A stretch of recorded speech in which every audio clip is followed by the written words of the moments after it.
Hi, welcome back to turn to ലേൻ്റെ മറ്റൊരു വീഡിയോയിലേക്ക് സ്വാഗതം. ഇന്ന് നടന്നിട്ടുള്ള കേരള NMMS പരീക്ഷയുടെ സ്കോളാസ്റ്റിക് ആപ്റ്റിറ്റ്യൂഡ് ടെസ്റ്റിലെ ക്വസ്റ്റ്യൻ പേപ്പർ ഡിസ്കഷനാണ്. പൊതുവെ വ്യത്യസ്ത അഭിപ്രായങ്ങളാണ് വിദ്യാർത്ഥികളിൽ നിന്നുള്ളത്. സാറ്റ് ടഫായിരുന്നു, അതുപോലെ തന്നെ മാറ്റ് വളരെ സിമ്പിളായിരുന്നു. നിങ്ങളുടെ അഭിപ്രായങ്ങൾ അറിയിക്കാം.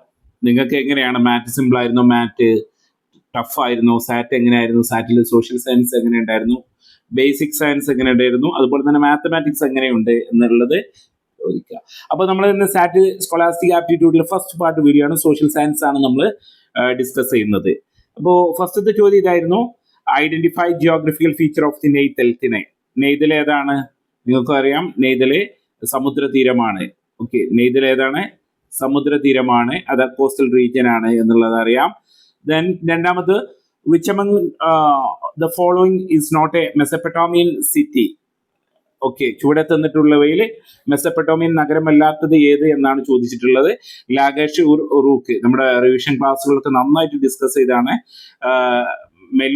മെലൂഹ ആണ് ഇതിൽ പെടാത്തത്. ഓക്കെ, മെലൂഹ ആണ് പെടാത്തത്. മൂന്നാമത്തെ ചോദ്യം, write a common feature of Buddhism and Jainism. ബുദ്ധമതത്തിന്റെയും ജൈന മതത്തിന്റെയും പൊതുവായിട്ടുള്ള സവിശേഷത. ജാതി വ്യവസ്ഥ ഇല്ലായിരുന്നു, ബുദ്ധമതത്തിലും ജൈനമതത്തിലും ഇല്ല. അപ്പൊ അതുകൊണ്ട് തന്നെ യാഗങ്ങളും ഇല്ല. ദെൻ അവര് സാധാരണക്കാരന്റെ ഭാഷ ഉപയോഗിച്ചു എന്നാണ് ശരിയായിട്ടുള്ള ആൻസർ. പാലിയൻ പ്രകൃതി, കോമൺ മാന്റെ ലാംഗ്വേജ് ആണ്, അതാണ് യൂസ് ചെയ്തിട്ടുള്ളത്. അതാണ് റൈറ്റ് ആൻസർ. ദെൻ നാലാമത്തെ ചോദ്യം, ഹു ഇൻട്രൊഡ്യൂസ്ഡ് സ്ക്രിപ്റ്റ് നെയ്മഡ് കരോഷ്ടി ലിപി ഇന്ത്യയിൽ കൊണ്ടുവന്നത് പേർഷ്യക്കാരാണ്, അല്ലെ? പേർഷ്യക്കാരാണ്. ഓക്കെ, ഡൗട്ട് ഉണ്ടെങ്കിൽ നമുക്ക് പിന്നീട് ക്ലിയർ ചെയ്യാം. Persia is the right answer. Then identify the correct pair among the following. ചുവടെ തന്നിട്ടുള്ള ശരിയായ ജോഡി ബിംബിസാരനും ആരംഗ്യ ഡൈനാസ്റ്റിയുമാണ്. Correct answer Bimbisara and Haryanka dynasty. Option A is the right answer. Then ആറാമത്തെ ചോദ്യം, identify the center of power which does not belong മൂവന്തേഴ്സ്. ഓക്കെ, മൂവന്തേഴ്സ് നമുക്കറിയാം, ചേര, ചോള, പാണ്ഡ്യാസ്. അപ്പൊ തന്നിട്ട് ഇതിലില്ലാത്തത്, മൂവന്തരിൽ ഉൾപ്പെടാത്ത അധികാര കേന്ദ്രം ചാലുക്യാസ് ആണ്. ബി ആണ് ഇതില് ആൻസർ ആയിട്ടുള്ളത്. തെറ്റായിട്ടത് ചാലുക്യാസ് ആണ്. ദെൻ ഏഴാമത്തെ ചോദ്യം, ചാദൽ ഹൈക്ക് നമുക്കറിയാം, ഒന്നാമത്തെ ഏർലി ഹ്യൂമൻ ലൈഫിൽ വന്നിട്ടുള്ളതാണ്. ചാദൽ ഹൈക്കുന്നോ ടർക്കിയാണ്, തുർക്കിയിലാണ് അതുള്ളത്.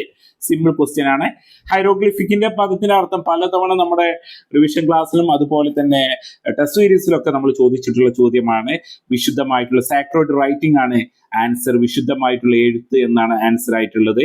ഓക്കെ, ദെൻ അടുത്ത ചോദ്യം, ഒൻപതാമത്തെ, ആദംഗഡ് പ്രാചീന ശിലായുഗത്തിൽ നിങ്ങൾക്ക് കാണാൻ പറ്റില്ല, നിയോലിത്തിക് ഏജിൽ കാണാൻ പറ്റില്ല, താമ്രശിലായുഗത്തിൽ കാണാൻ പറ്റില്ല. ആദംഗഡ് എവിടെയാണ്? മധ്യശിലായുഗത്തിലാണ്. മെസോലിത്തിക് ഏജിലാണ്. ദെൻ പത്താമത്തെ, name of certain cultural sites that which have situated are given below. അപ്പൊ നിങ്ങൾക്ക് ഇതിൽ അറിയുന്നത് ആദ്യം ഒന്ന് മാർക്ക് ചെയ്താൽ. ഓക്കെ, അറിയുന്നത് മാർക്ക് ചെയ്യാം. ബിംബേദ്ക മധ്യപ്രദേശ് ആണെന്ന് നിങ്ങൾക്ക് അറിയാലോ. അപ്പോൾ A3 എന്നുള്ള ഓപ്ഷനാണ്. A3 എന്നുള്ള ഓപ്ഷന് നിങ്ങൾ ഓപ്ഷനിലേക്ക് പോയിട്ടുണ്ടെങ്കിൽ രണ്ട് ഓപ്ഷൻ കാണും. ദെൻ നിങ്ങൾക്കറിയാം ലോത്തൽ ഗുജറാത്തിലാണ് എന്നറിയാം, ലോത്തൽ. അപ്പോൾ C1 വരുന്ന ഓപ്ഷൻ ഏതാണ്? A3 C1 വരുന്ന ഓപ്ഷൻ ഏതാണ്? ഒരേ ഒരു ഓപ്ഷനുള്ള option B is the right answer. Option B. Elimination method നമുക്ക് യൂസ് ചെയ്യാം.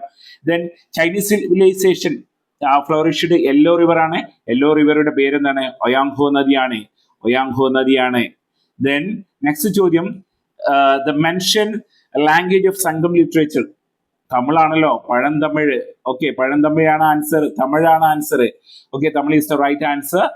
ദെൻ നെക്സ്റ്റ് ചോദ്യം, rock classified igneous sedimentary metamorphic. Okay, ഇതിനെ ഇങ്ങനെ ക്ലാസിഫൈ ചെയ്യുന്നതിന് ബേസ് എന്താണ് ചോദിച്ചിട്ടുള്ളത്? Option A is the mode of formation ആണ്, രൂപീകരണമാണ് answer. Then most abundant gas in earth, nitrogen ആണ്. ചെറിയ ക്ലാസ്സിൽ പഠിക്കുന്നതാണ്. Nitrogen is the right answer. Then which among the following features represented black color map? Railway line ആണ്. Railway map എന്നുള്ള 8ാം ക്ലാസ്സിലെ പാഠത്തിൽ നിന്നാണ് ചോദ്യം വന്നിട്ടുള്ളത്. ദെൻ അനിമോമീറ്റർ, രണ്ട് ഓപ്ഷനുകളും ഇതിൽ ശരിയായിട്ട് വന്നിട്ടുണ്ട്. കാറ്റിന്റെ ദിശയും കാറ്റിന്റെ വേഗം. ഓക്കെ, കാറ്റിന്റെ വേഗം എന്നുള്ളത് നമുക്ക് ബബിൾ ചെയ്യാം.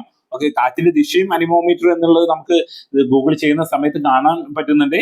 അപ്പോൾ B or C is the right answer ആണ്. Then if the scale of a map is 1:2 lakh, the actual distance between 3 centimeter part in the map.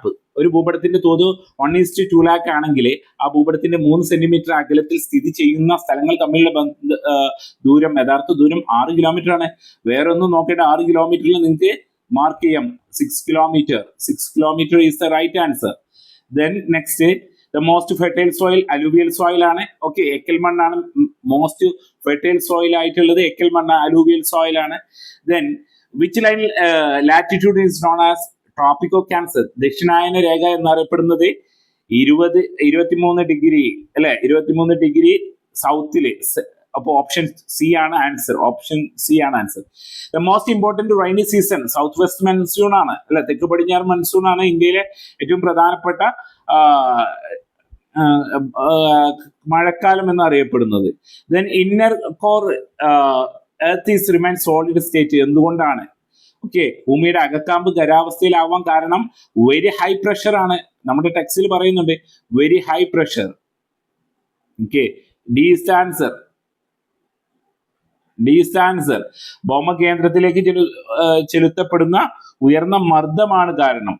Okay, then 22 clouds അല്ലെ, മേഘങ്ങൾ രൂപം കൊള്ളാൻ കാരണം condensation of water vapour. Option B is the right answer. അന്തരീക്ഷത്തിൽ നേരത്തെ പൊടിപടലങ്ങൾ ചുറ്റി നീരാവി ഘനീകരിക്കപ്പെടുന്നത്. ഓക്കെ, കണ്ടൻസേഷൻ ആണ് എന്നുള്ളത് ശരിയാണ്. ദെൻ 23 മുതൽ അവർ ഗവൺമെന്റ് റിലേറ്റഡ് ആയിട്ടുള്ള കോൺസ്റ്റിറ്റ്യൂഷൻ റിലേറ്റഡ് ആയിട്ടുള്ള ക്വസ്റ്റ്യൻസ് ആണ്. Who said the office of president is like an emergency lamp. When emergency come it will light up. When the emergency is over light naturally down. ഇത് അംബേദ്കർ പറഞ്ഞിട്ടുള്ള വാക്കാണ്. പ്രസിഡന്റിന്റെ അധികാരം, emergency പവറിലെ പ്രസിഡന്റിന്റെ അധികാരത്തിന് അംബേദ്കർ പറഞ്ഞിട്ടുള്ള വാക്കാണ്. Ambedkar is the right answer. The present president Draupadi Murmu, എല്ലാവർക്കും അറിയുന്നതാണ്. ഓപ്ഷൻ സി ആണ്. Then 25, the president sent back bill to the parliament reconsideration. അത് പ്രസിഡന്റിന്റെ വീറ്റോ പവർ ആണ്. വീറ്റോ പവർ ആണ്. Okay, then most important devices enforce the responsibility of executive. Non confidence motion ആണ്. അപ്പോയിന്റ്മെന്റോ ഇലക്ഷനോ ഒന്നല്ല. എന്താണ് നോൺ കോൺഫിഡൻസ് മോഷൻ? ഒന്നില്ലെങ്കിൽ ചോദ്യം ചോദിക്കുക എന്നുള്ള ഓപ്ഷനിൽ ചോദ്യം ചോദിക്കുക എന്നുള്ളതാണ്. അല്ലെങ്കിൽ നമുക്കുള്ള ഓപ്ഷന് അവിശ്വാസ പ്രമേയമാണ് റൈറ്റ് ആൻസർ. അവിശ്വാസ പ്രമേയമാണ്. Apex court of Indian judicial system നമുക്കറിയാം, നീതിന്യായ സംവിധാനത്തിലെ പരമോന്നത കോടതി സുപ്രീം കോർട്ടാണ്. ഡെയിലി സെഷൻസ് പാർലമെന്റിന്റെ ദൈനംദിന നടപടികൾ തുടങ്ങുന്നത് ചോദ്യോത്തരവേളയിലൂടെയാണ്. ചോദ്യോത്തരവേള അഥവാ ക്വസ്റ്റ്യൻ അവറോട് കൂടിയാണ്. Option B is the right answer. The judges of supreme court and high court can be removed the process of impeachment. Impeachment is the right answer. Impeachment is the right answer. Impeachment is the option A is the right answer. By the constitutional which constitutional amendment defection is prohibited? Anti defection law ഏത് ഭരണഘടനാ ഭേദഗതി പ്രകാരം കൊണ്ടുവന്നാണ്? ഭരണഘടനാ ഭേദഗതി 52 പ്രകാരം. Okay, constitutional 52 അല്ലെ, amendment 52 പ്രകാരം കൊണ്ടുവന്നത്. ഇന്ത്യൻ പാർലമെന്റിന്റെ ഉപരിസഭ നമുക്കറിയാം Rajya Sabha. Upper house of the parliament രാജ്യസഭയാണ്.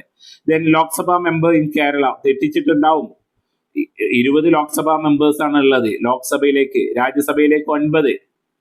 X officio chairman of Rajya Sabha, ഉപരാഷ്ട്രപതി, vice president. Okay, Jagdeep Dhankhar ആണ് ഇപ്പോഴത്തെ ഉപരാഷ്ട്രപതി. നമ്മൾ കുറെ പഠിപ്പിച്ച. Who verify the bill is money bill or not? Speaker of ലോക്സഭയാണ് വെരിഫൈ ചെയ്യുന്നത് ഒരു ബില്ല് മണി ബില്ലാണോ ഓർഡിനറി ബില്ലാണോ എന്നുള്ളത് വെരിഫൈ ചെയ്യുന്നത് സ്പീക്കറാണ്. The last question of social science, best example of permanent executive. Prime minister, president, collector, governor കൊടുത്തിട്ടുണ്ട്.